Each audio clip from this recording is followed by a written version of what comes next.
Arda Güler, le réveil tant attendu d'un diamant brut au Real Madrid. Ancelotti, je n'ai aucun préjugé avec les jeunes joueurs. Dans ma carrière, Mbappé est un. Avant de commencer, si c'est la première fois que tu passes ici, je t'invite donc à t'abonner, c'est gratuit, ça prend 2 secondes et ça fait plaisir. Merci beaucoup à toi. L'été 2023 avait été marqué par l'arrivée d'Arda Güler au Real Madrid, un transfert qui avait suscité énormément d'enthousiasme parmi les supporters. Arraché à Fenerbahçe pour environ 20 millions d'euros, le milieu offensif turc était présenté comme l'un des talents les plus prometteurs de sa génération. Cependant, la première année de Güler dans la capitale espagnole s'est révélée frustrante, blessures répétées, manque de temps de jeu et une concurrence féroce au milieu de terrain. Pourtant, ce début de saison 2024 à 2025 semble marquer un tournant décisif dans sa carrière madrilène. Un contexte favorable, départ et opportunité. Le départ de Toni Kroos à l'été 2024, combiné au vieillissement de Luka Modric et à la réorientation tactique de Carlo Ancelotti, a ouvert une fenêtre d'opportunité pour les jeunes talents du Real Madrid. Si Jude Bellingham s'est rapidement imposé comme le fer de lance du milieu de terrain madrilène, Arda Güler devait encore prouver sa valeur dans un effectif regorgeant de talent. Après un Euro 2024 remarqué sous les couleurs de la Turquie, où il a démontré sa capacité à élever son niveau lors des grandes compétitions, le jeune joueur de 19 ans est revenu avec un moral regonflé et une détermination accrue. Une montée en puissance progressive. Le début de saison ne lui avait pourtant pas souri. Utilisé sporadiquement, Güler restait un choix secondaire derrière des joueurs comme Bellingham, Federico Valverde ou Eduardo Camavinga. Mais la patience a fini par payer. Depuis quelques semaines, Güler a vu son temps de jeu augmenter considérablement. Sa performance contre Gérone, ponctuée par un but splendide, a été un moment clé. Ce n'était pas seulement une question de statistiques, mais aussi une démonstration de sa vision de jeu, de sa technique raffinée et de sa capacité à s'insérer dans le collectif madrilène. Ancelotti sous le charme. Carlo Ancelotti, souvent critiqué pour sa gestion prudente des jeunes joueurs, semble désormais accorder une confiance grandissante aux natifs d'Ankara. Après la victoire contre Gérone, l'entraîneur italien n'a pas tari d'éloges.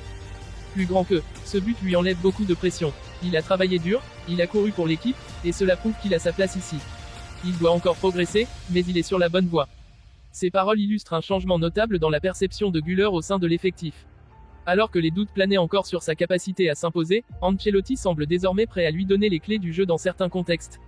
Un test décisif contre l'Atalanta. Le match de Ligue des Champions contre l'Atalanta demain soir pourrait bien être un tournant dans la saison de Güler. En l'absence de Kroos et avec Modric désormais cantonné à un rôle de mentor, une titularisation d'Arda permettrait de voir si le jeune Turc est prêt à assumer les responsabilités dans une compétition aussi exigeante. Sa créativité, sa vision et sa capacité à dicter le tempo du jeu seront des atouts précieux face à une équipe italienne réputée pour sa discipline tactique. Un avenir prometteur. Arda Güler incarne l'avenir du Real Madrid, un club en pleine transition générationnelle. Avec des joueurs comme Bellingham, Valverde et Camavinga, il fait partie d'une nouvelle vague de talent qui promet de maintenir le Real Madrid au sommet. Cependant, son parcours ne sera pas sans embûches. La pression médiatique, les attentes des supporters et la concurrence interne sont autant de défis qu'il devra surmonter. Mais une chose est sûre, Güler a les outils pour réussir. Son sens du jeu, sa technique et sa capacité à se montrer décisif dans les moments cruciaux pourraient faire de lui un pilier du Real Madrid dans les années à venir.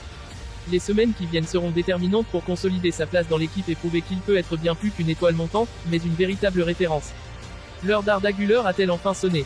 Si son ascension se confirme, le Real Madrid pourrait bien avoir déniché un joyau pour les années à venir. Carlo Ancelotti s'est exprimé en conférence de presse à la veille du match de Ligue des Champions entre l'Atalanta et le Real Madrid.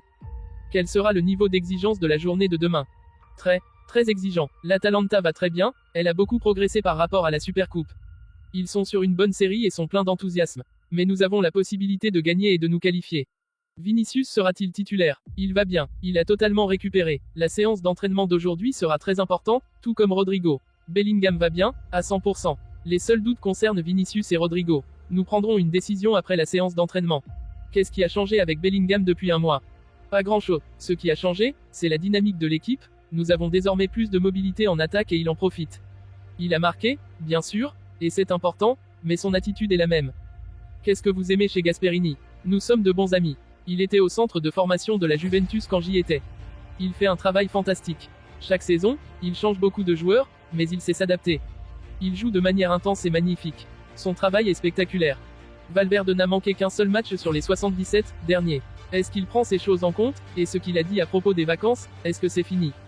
Pour lui, oui, on y pense, bien sûr, mais quand on a autant de blessés, dont certains à long terme, c'est compliqué de faire des rotations. Valverde est un cas particulier, car il a joué comme arrière droit, pivot, intérieur, ailier. Si quelqu'un dit qu'il n'aime pas être latéral, je m'en fiche, car avec lui à ce poste, nous avons gagné 2 Ligues des Champions. C'est un joueur fondamental pour cette équipe. Pourquoi Güler et Hendrik ne jouent-ils pas plus et pourquoi ne sont-ils pas prêtés en janvier? Hendrik va rester ici, tout comme Güler. Peut-être ont-ils besoin de plus de minutes, mais je n'ai pas de préjugés sur qui que ce soit.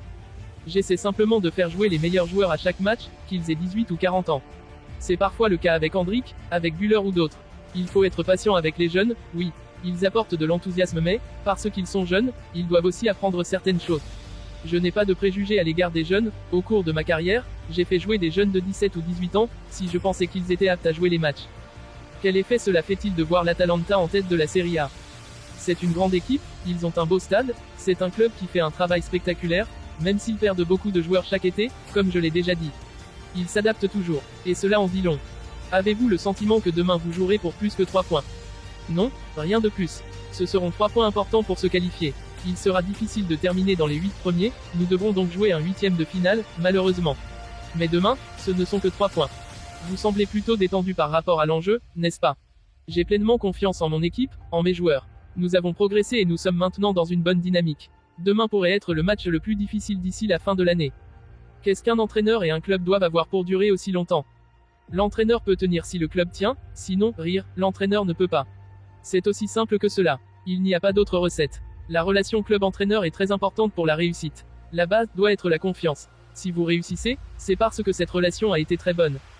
Quel est votre niveau d'inquiétude aujourd'hui? Moyen? Moyen. Il n'a pas baissé par rapport à Gérone. Nous sommes préoccupés par la recherche d'une bonne stratégie pour battre un adversaire très difficile comme l'Atalanta. Mais rien de plus.